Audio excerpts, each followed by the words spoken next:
dic Ferran i pertanyo a l'Escola d'Atletisme de Mont-roig, del Club Esportiu l'Areny, i molt content d'estar aquí a Prades un any més i disfrutant de la cursa i del bon ambient.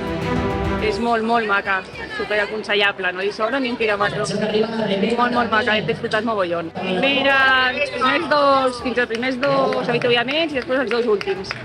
La prova és dura, és enganyosa perquè amb relació a quilòmetres desnivell diries que no és dura, però sí que té alguns trams tècnics en pedra, s'ha sumat una mica amb la pluja, algunes arriscava algun tram en pedres, i es fa dur, fa més dur del que sembla. Hi ha dos pujades fortes al final, quan ja porta 50 quilòmetres, que fa que et sigui un pèl més dur, però és molt xula i molt recomanable.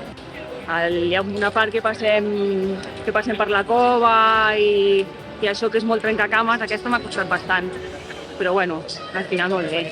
El tram que m'ha agradat més, la veritat és que quan vas per la part de dalt de la Foradada, es diu, entre el Busquet i Capafonts, pots veure totes les vistes, tot el poble de Capafonts, també per Siurana. Són trams que són magnífics. Repetir. Sí, vaig córrer el 2014 i és per tornar-hi. Molt xulo.